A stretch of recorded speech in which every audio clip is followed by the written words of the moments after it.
नमस्कार। बहुत दिनों बाद आपसे मुलाकात हो रही है। एमएसपी को हम समझने की कोशिश करते हैं, जिसको किसानों ने केंद्र में अपनी मांग को रखा है और इसको लेकर के अपने आंदोलन को उन्होंने एक्सटेंड किया हुआ है।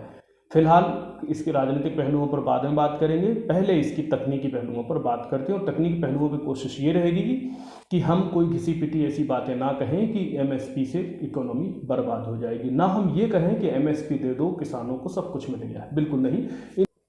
देश में किसान और मुसलमानों की समस्याएं समेकित ढंग से जब तक एड्रेस नहीं की जाएंगी, इनका समाधान नहीं निकाला जा सकता। किसानों को कभी कर्ज माफ़ी में राहत मिलती है तो कभी खाद बीज की को समय पर मिल जाने से राहत मिलती है। इन दोनों उन्हें जो राहत की बात लग रही है वो एमएसपी की मांग लग रही है, क्योंकि इन दोनों ही के पास, किसान और मुसलमानों के पास, इनके अपने मुकम्मल नेता नहीं हैं।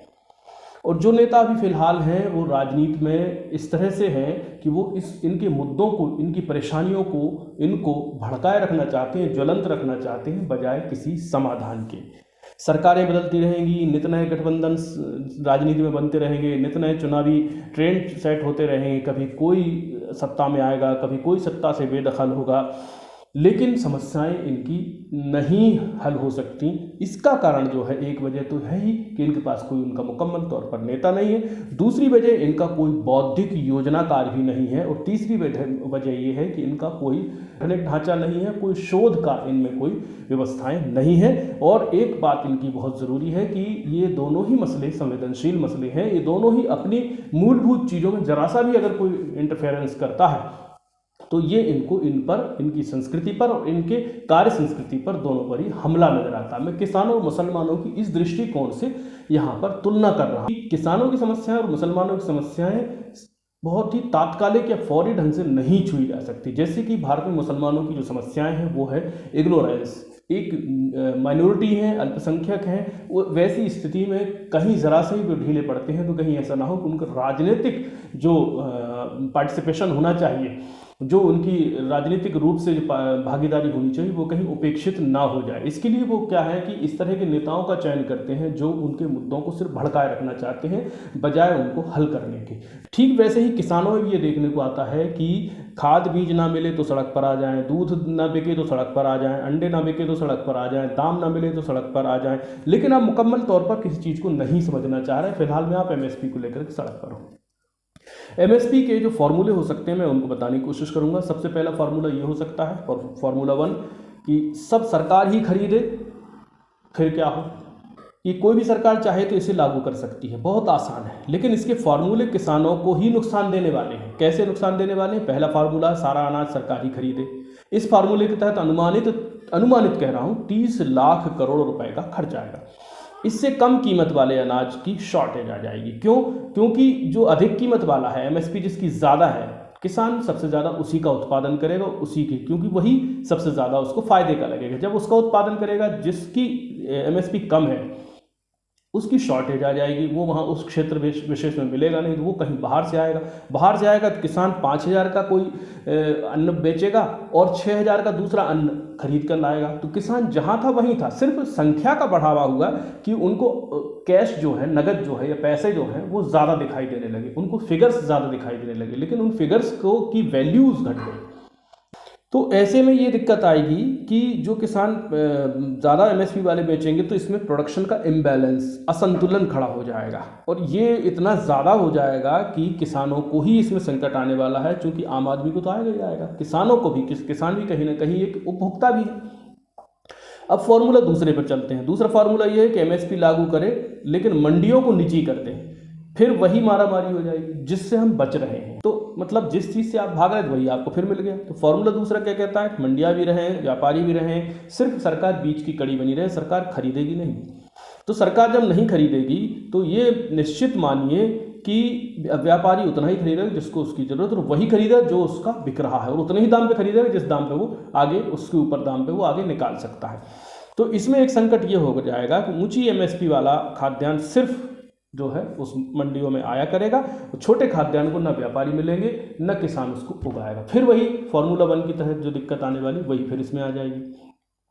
अब फार्मूला नंबर 3 है कि मंडियां खत्म कर दी जाएं, निजी खरीदी हो पूरी तरह से, सरकार का कोई इंटरफेरेंस नहीं। सरकार सिर्फ एमएसपी पर वॉच करेगी कि एमएसपी से नीचे अगर किसी व्यापारी ने लिया तो सरकार उसको दंडित करेगी। इसके अलावा वो किसानों को नहीं पूछेगी आपने क्या बोया, किसानों को कितना रकबा किस चीज़ का है, कुछ नहीं पूछेगी। तो प्रोडक्शन को पूरी तरह से डीकंट्रोल कर देगी।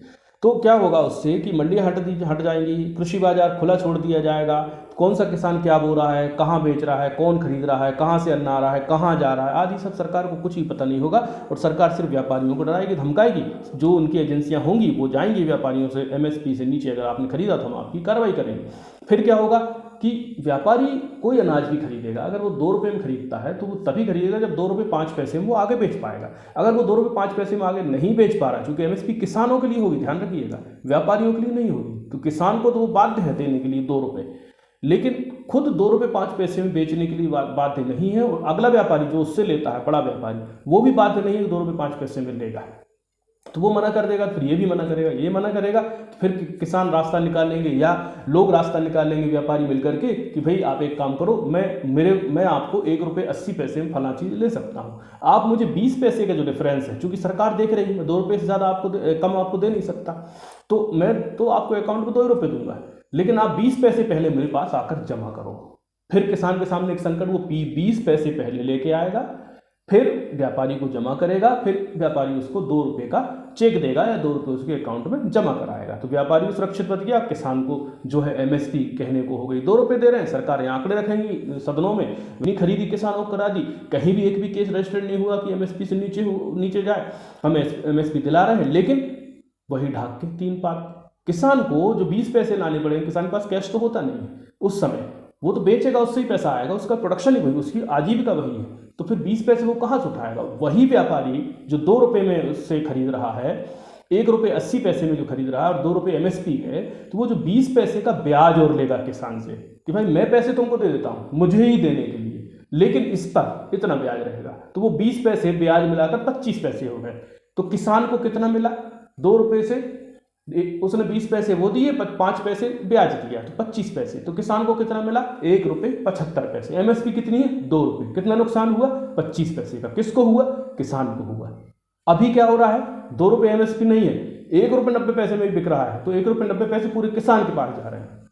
1 रुपये 80 पैसे में बिक रहा है तो 1 रुपये 80 पैसे पूरे किसान के पास जा रहे हैं। व्यापारी 2 रुपये में 1 रुपये 90 पैसे में खरीद रहा है, 1 रुपये 95 पैसे में आगे बढ़ा रहा है, उसका व्यापारी 1 रुपये 90 पैसे 98 पैसे 2 रुपये तक आगे बढ़ा रहा है। जो भी 5-5 पैसा 2-2 रुपये जो भी पैसे का मार्जिन बढ़ रहा है आगे जाकर, वो चेन बनी हुई है और मंडियां उस पर वॉच कर रही हैं, मंडियां उसको देख रही हैं, और आधी से ज़्यादा सरकार, आधी से ज़्यादा क्या, सरकार 80% सरकार खरीद ले रही है आपका। अगर आपने मंडियां हटा दी या आपने सरकार ने खरीदी बंद करी फॉर्मूला 3 के तहत, तो वो सारा का सारा प्राइवेट में जाएगा। तो प्राइवेट में क्या है, बिजनेसमैन को आप ये तो बाध्य कर सकते हो कि आप 2 रुपये से नीचे नहीं ले सकते, लेकिन ये बाध्य नहीं कर सकते कि आपको सबका अनाज लेना ही है। इसलिए जो है एमएसपी को कम से ख्याल मत मानिए। मैं ये कहना चाहता हूँ कि इसकी जो जोखिम है, नुकसान है, और जो इसमें जो ख्याली पुलाव पकाए जा रहे हैं उसको समझने की कोशिश कीजिए कि हर खाद्यान्न यहाँ तक कि अनेक अन्य उत्पादों का बेस कृषि उत्पाद है। अनेक उत्पादों का, अगर जो आप कपड़ा भी पहन रहे हैं तो उसका भी बेस कृषि है, तो हर खाद्यान्न की जो है कीमत बढ़ेगी। व्यापारी नहीं लेंगे अनाज तो किसान नकदी पहले जमा करेंगे, वही मैंने बताया आपको, ब्याज पे पैसा लेगा, उसी व्यापारी से ब्याज पे पैसे लेगा, उसी व्यापारी को अपना अनाज बेचेगा। एमएसपी से भयभीत रहेंगे तो सिस्टम में भ्रष्टाचार फैलेगा, हर रिश्वतखोरी बढ़ जाएगी, और फिर वो लाइसेंस राज, डंडा राज व्यापारियों के बीच में आएगा। तो व्यापारी नहीं होंगे इस पूरे सिस्टम में तो किसान बेचेगा कहाँ, सिस्टम किसको देगा, किसान। तो ये जो पूरी व्यवस्था है ध्वस्त हो जाएगी। ये सिर्फ व्यवस्था ही ध्वस्त होगी, पूरा कृषि का जो ढांचा है वो ध्वस्त हो जाएगा। मैं यहाँ ये कहना चाहता हूँ कि बाकी के उत्पाद तो हो ही रहे हैं, इसके बाद सुधार के कदम कोई भी सरकार नहीं उठा पाएगी, क्योंकि आपको सुधार वो इस तरह से चाहिए नहीं, आप में पेशेंस नहीं है, धैर्य नहीं है। एक बात अब मैं ये कहना चाहता हूँ, तो क्या एमएसपी लागू ही नहीं की जा सकती? बिल्कुल की जा सकती है। कोई भी सरकार एमएसपी, संसार की सरकार एमएसपी यथावत लागू नहीं कर सकती, उसमें तकनीकियाँ जोड़ी जाएंगी, जिन तकनीकियों को इस तरह से जोड़ा जाएगा कि किसानों को लगेगा कि एमएसपी हो गया लागू, लेकिन वास्तव में एमएसपी लागू नहीं हो सकता। जो मैं चाहता हूं, जैसा किसान चाहते हैं, एमएसपी का मतलब, मैं तो सीधा सीधा बात कर रहा हूं कि एमएसपी का मतलब ये है कि चाहे मैं ज्वार का भुट्टा उगाऊं, चाहे मैं गेहूं उगाऊं, चाहे मैं स्पंज उगाऊं, चाहे मैं सागौन के पेड़ लगाऊं, चाहे मैं कुछ भी लगाऊं, खेत के अंदर जो कुछ भी मेरे उत्पादित होने वाला, उसको एक निश्चित कीमत पर खरीदा जाए। बेशक इनकी कीमतें अच्छी होनी चाहिए, लेकिन इनकी कीमतों के लिए बाध्य नहीं कर सकते आप। बाजार को उसने कॉम्पिटिटिव बनाने की आवश्यकता है, उतना हेल्दी बनाने की आवश्यकता है कि खुद ब खुद उनकी कीमतें जो है बढ़े, उनकी डिमांड बढ़े, उनका यूज बढ़े, उनका देश भर में, दुनिया भर में कोई अगर इस्तेमाल आएगा तो स्वाभाविक रूप से वो चीज़ें बढ़ेंगी, उनका उत्पादन बढ़ेगा, उनके सब प्रोडक्ट्स, बाई प्रोडक्ट्स जो निकलेंगे उनका उत्पादन बढ़ेगा। तो इस तरह से बाजार को स्वस्थ बनाने की आवश्यकता है, बजाय कि उसको कंट्रोल करने की या उसको जो है पूरी तरह से गवर्न करने की इतनी आवश्यकता नहीं है। ये जो कृषि का जो ढांचा है उसको एक समग्रता से एड्रेस करने की ज़रूरत है। मैं ये कहना चाहता हूँ यहाँ पर